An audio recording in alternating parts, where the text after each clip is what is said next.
अस्सलाम वालेकुम dear students, I am your biology teacher और आप देख रहे हैं the spirit science academy official. Today we are going to start our second year biology unit number 1 which is homeostasis. इसका lecture number 1 start करते हैं जो कि है concepts of homeostasis. In this chapter we will learn what is homeostasis and how it is performed in different organisms. तो सबसे पहले हम होम्योस्टेसिस को समझने की कोशिश करते हैं। Homeostasis is basically the combination of two words. Homeostasis दो वर्ड्स का कम्बिनेशन है। First one is homeo, homeo का मतलब होता है same. Second word is stasis, stasis का मतलब होता है स्टेबल या स्टेटिक, रुका हुआ। या हम इसको कह सकते हैं to maintain something, to regulate something, किसी चीज़ को उसके सेट पॉइंट पे मेंटेन करना। अच्छा, अब हम इसकी प्रॉपर डेफिनेशन करते हैं। होम्योस्टेसिस होती क्या है? होम्योस्टेसिस का मतलब ये है कि बैरूनी इन्वायरमेंट, हमारी जिस इन्वायरमेंट में रह रहे हैं, हमारे जो इन्वायरमेंट है उसके अंदर किसी भी तरह की कोई भी चेंजिंग आती है तो उस चेंजिंग का असर अपनी इंटरनल बॉडी के ऊपर नहीं होने देना, इसको कहते हैं हम होम्योस्टेसिस।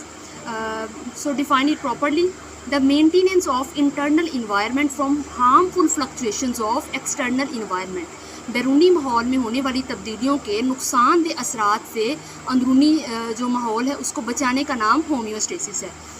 फ्लक्चुएशंस, यहाँ पे वर्ड यूज़ हुआ डियर स्टूडेंट्स। फ्लक्चुएशंस का मतलब होता है तब्दीलियाँ, किसी भी तरह का चेंज।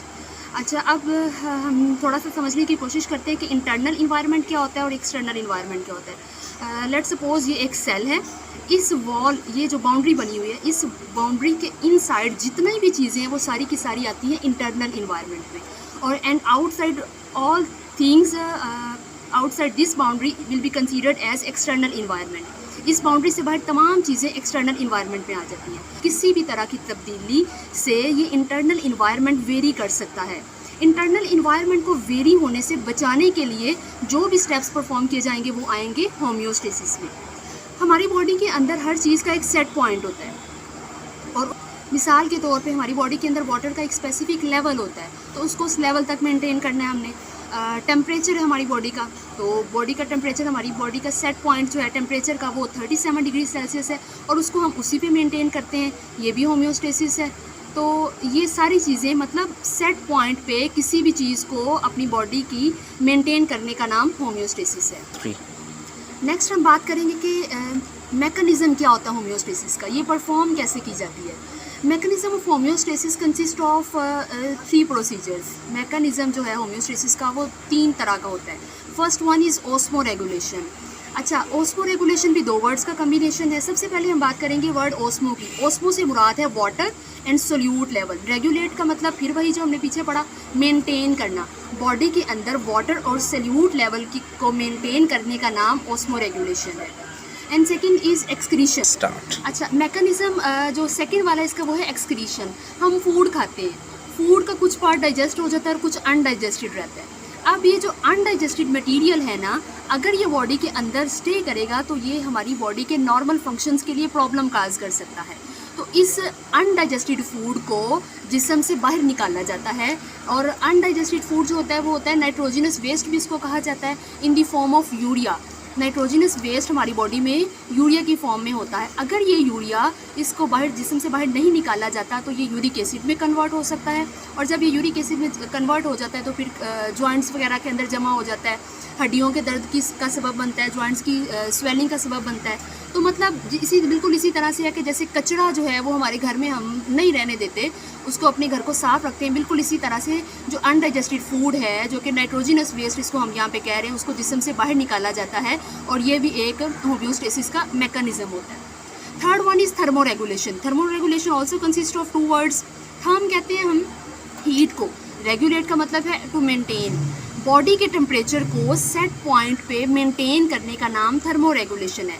हमारी अगर बॉडी का टेम्परेचर 37 डिग्री सेल्सियस होता है, बाहर का टेम्परेचर जो मर्जी हो, हमारी बॉडी का टेम्परेचर 37 डिग्री सेल्सियस ही रहना चाहिए। बाहर का टेम्परेचर 0 डिग्री सेल्सियस हो, हमारी बॉडी का टेम्परेचर फिर भी 37 है। बाहर 50 डिग्री सेल्सियस हो, फिर भी 37 डिग्री सेल्सियस होगा। सो define it properly, maintenance of body temperature with in a narrow range. Narrow range के अंदर टेम्परेचर को मेंटेन करने का नाम थर्मो रेगुलेशन है। ये हम यहाँ तक हमारा मैकेनिज़्म कंप्लीट हो गया। आगे हम बात करते हैं कि ये जो सारा सिस्टम है ये कंट्रोल किस तरह से किया जा रहा है। जब खुद से तो कोई भी प्रोसीजर परफॉर्म नहीं ना होता, तो हम थोड़ी सी बात करते हैं इसके कंट्रोल सिस्टम की, होम्योस्टेसिस की कंट्रोल सिस्टम की बात करते हैं।